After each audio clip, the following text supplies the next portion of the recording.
Wo Long Fallen Dynasty. Now, in a sea of Souls-like games and Soulsborne copycats, Team Ninja and Koei Tecmo know what they're doing. I mean, they made the Nioh games, so Wo Long Fallen Dynasty seems to be continuing that trend with just a bigger adventure, more compelling and challenging combat, but also this time around, seemingly a really compelling and cinematic story. It's in like a fantasy spin on the Three Kingdoms period and embracing Chinese history, so it's unique, you know, it's a little different. Knowing their gameplay pedigree, I think this one, if you're into this genre, might be a safe bet, and you'll get your hands on it March 3rd, 2023.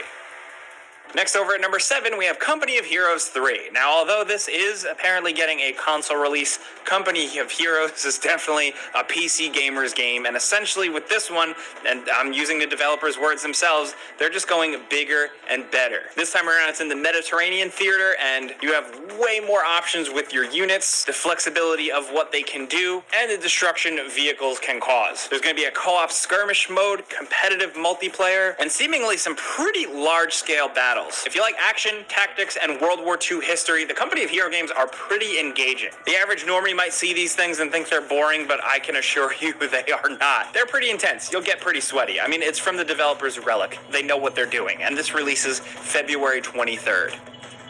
Next, over at number 6, we have the Resident Evil 4 remake. This is one that some of us here at GameRanks is our most anticipated game because it's just a remake of Resident Evil 4. That's crazy. It's something actually we never would have imagined we'd see, and here it is. So far, from what we've been able to see from Capcom, it seems like they are willing to change things up a little bit. They're going a little bit darker. They're embracing more horror, more scary elements. A lot of the game looks like it's taking place at night this time around, but also, you can still do all the wacky, crazy Resident Evil 4 stuff like roundhouse kick dudes, and now apparently parry the chainsaw guy with your knife. That for me is it, just those little things. As someone who's replayed Resident Evil 4 a million times, I'm just excited to see what little different things they might squeeze in. Where can they really flesh out Resident Evil 4? Where can they surprise us? And where can they remain really faithful and just celebrate the original game? There's a lot they can do here, and they've already done it before with Resident Evil 2 Remake, so we're just really itching to get our hands on this one, and thankfully we will, March 24th, 2023. Now, next over at number 5, speaking of the return of weird old horror games, we have Dead Island 2. Yeah, this game was announced back in like 2015 and hopped around between a bunch of developers, but now we're finally getting it. It's a real game once again with a new developer, and it's still set in like an open world California, Los Angeles type thing, so you're killing zombies in a tropical setting with melee weapons, and just from what we've seen, like the brief glimpses in the gameplay trailer, it looks like Dead Island, but it does look like fun. And honestly, at this point, we're just, pun intended, morbidly curious to just see if this game was worth the wait and all the delays and changed developers. Because at this point, I mean, the Dead Island hype has really died down, but there could be a good game here. So we'll know for sure April 28th, 2023. Next, over at number 4, we have Suicide Squad, Kill the Justice League. Man, oh man, this is Rocksteady's next game.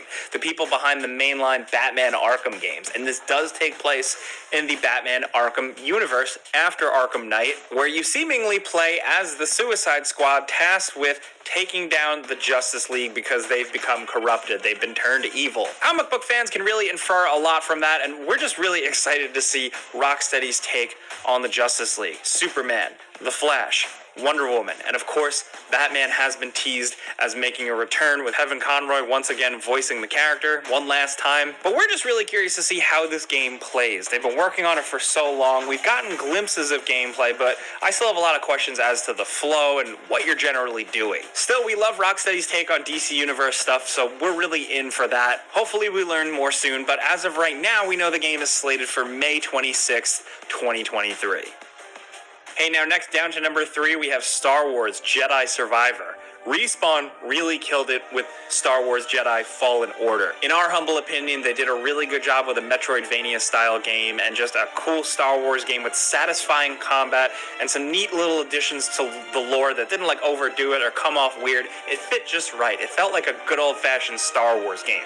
And they're doing it again here, seemingly with more enemy types, way bigger worlds, more options for traversal, actual creature mounts to use, and multiple fighting stances, which the potential for that is absolutely incredible. Honestly, we're really curious to see where Cal Kestis' story can go now, especially considering in the first game, there was a decent amount of resolution to his character, although he was pretty simple. I think there's a lot they can do now here going forward. I mean, he has a blaster now, which has really cool implications for combat. Coruscant makes an appearance, which will be pretty cool, I could imagine, for gameplay purposes if we get to jump around there. And hopefully there's just a lot of good stuff for Star Wars nerds. Like I said, Respawn did a really good job with the last game, and hopefully after that risk, now they're able to just go even crazier. As of right now, March 17th, 2023 is the date.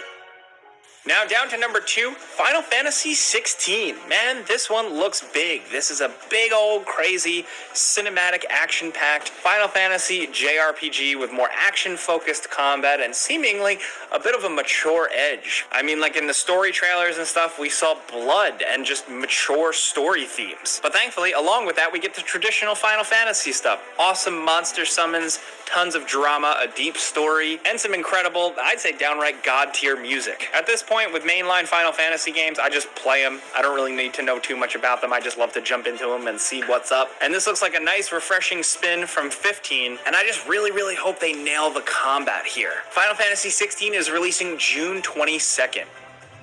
And now, finally, at number 1, The Legend of Zelda: Tears of the Kingdom. It's been a long time since they announced the follow-up to Breath of the Wild, and now we're finally getting it. And I still have so many questions about this game, story-wise, mechanics-wise, but it seems like a very different Hyrule and gameplay with a lot more possibilities and creativity and physics-based stuff than we had in Breath of the Wild, which people really embraced. So for them to double down on that is awesome. And honestly, I've been loving how mysterious this one is. Nintendo's been pretty tight-lipped. They haven't just shown off tons and tons of the game. And at this point, I don't mind. I already bought my ticket. I'm signed up. I liked Breath of the Wild, so to get some more of that, but with a different flavor, sounds interesting. It's not often when Nintendo just straight up does a follow-up to a previous Zelda game, so they gotta have some cool ideas up their sleeves. Legend of Zelda: Tears of the Kingdom is releasing May 12th, 2023.